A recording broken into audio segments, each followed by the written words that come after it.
স্যামসাংকে উনি বাংলাদেশে অলমোস্ট নিয়ে চলে এসেছিলেন, যে স্যামসাংয়ের $22 বিলিয়ন একটা ইনভেস্টমেন্ট যেটা ভিয়েতনামে গিয়েছে 2012-13 সালের দিকে, ওই ইনভেস্টমেন্টটা বাংলাদেশে হওয়ার কথা ছিল। যেদিন আমি প্রথম জয়েন করি তার পরপরই ওই দিনই আসলে কোরিয়ান ইউনিভার্সিটির চেয়ারম্যান উনি এসেছিলেন। উনি এসে বললেন যে দেখো, বাংলাদেশে আমি পার্সোনালি, সে বাংলাদেশের সাথে খুবই ক্লোজ, বাংলাদেশের ব্যাপারে তার প্রচুর আগ্রহ, কিন্তু বাংলাদেশ তাকে যেভাবে ট্রিটমেন্ট করেছে এটা অনেক ক্ষেত্রেই আসলে তার কাছে মনে হয়েছে যেটা ফেয়ার ছিল না।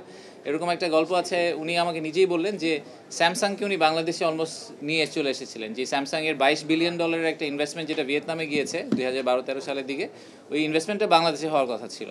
তো উনি যখন বাংলাদেশে এটাকে নিয়ে আসলেন, তো কোরিয়ান ইপিজেডের যেই জমি সংক্রান্ত কিছু বিষয় আছে, যে মিউটেশন রিলেটেড, যেটা তখনকার যে পলিটিক্যাল আউটফিট ছিল ওনারা মনে করেছিলেন যে এইটা আপাতত কোরিয়ান ইপিজেডকে দেওয়া যাবে না, এটা ওনাদেরকে একটু ঝুলিয়ে রাখতে হবে, তো ওনাদেরকে মিউটেশনের কাগজপত্র দেওয়া যাবে না। স্যামসাং যখন তাদের ডিউ ডিলিজেন্স করার চেষ্টা করলো, তখন দেখলো যে জমির কাগজপত্র নাই, তো বললো আপনি এটা কবে দিতে পারবেন? উনি বললো যে আমি বলতে পারি না আপনাকে আমি কাগজপত্র কবে দিতে পারবো। And that's how Samsung decided to move out of Bangladesh. এরকম অনেক ইনসিডেন্ট আছে আমাদের। অনেকে আসতে চেয়েছেন, তাকে আমরা এই সাপোর্টটা দিতে পারিনি। তো উনি এসে বলেছেন যে আমাকে বছরের পর বছর ধরে এরকম করা হচ্ছে, বলা হচ্ছে, তাহলে তোমরা যদি আমাকে রাইট টুলগুলো দিতে পারো তাহলে আমি আরও ইনভেস্টর নিজেই আনতে পারবো। তো তখন আমরা দেখলাম যে এটা একটা ইন্টারমিনিস্ট্রিয়াল ইস্যু। তো তখন আমরা একটা টিম তৈরি করেছিলাম বিডার ভিতরে। বিডার সেই টিমটার নাম ছিল প্রজেক্ট অ্যাম্বাসেডার। তো এই টিমটাকে আমরা নাম দিয়েছিলাম প্রজেক্ট অ্যাম্বাসেডার টিম। সেই অ্যাম্বাসেডার টিমটার কাজ ছিল যে ওনাকে অ্যাম্বাসেডারে কনভার্ট করা, আমাদের একজন ক্রিটিক, তাকে আমরা কীভাবে অ্যাম্বাসেডারে কনভার্ট করতে পারি।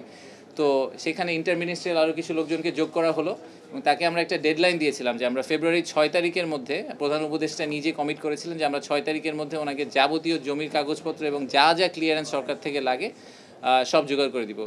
এই পুরোটা করতে কিন্তু আসলে অনেককে ইনভলভ করতে হয়েছে সরকারের মধ্যে। সেই আমাদের চিটাগংয়ের ডিসি থেকে শুরু করে আমাদের ফরিদ আপা, উনি খুবই শক্ত ডিসি এবং এই জন্য আমি ওনাকে খুবই পছন্দ করি। তো ওখান থেকে শুরু করে সরকারের অনেকগুলো সংস্থাকে এক করে আমরা ফাইনালি প্রজেক্টটাকে পুল অফ করতে পেরেছি। এক্স্যাক্টলি 6 তারিখে তাকে যাবতীয় কাগজপত্র রেজিস্ট্রেশন করে এগ্রিমেন্ট সাইন করে সব কিছু হাতে ধরিয়ে দেওয়া হয়েছে। And he was very grateful, he was very very happy.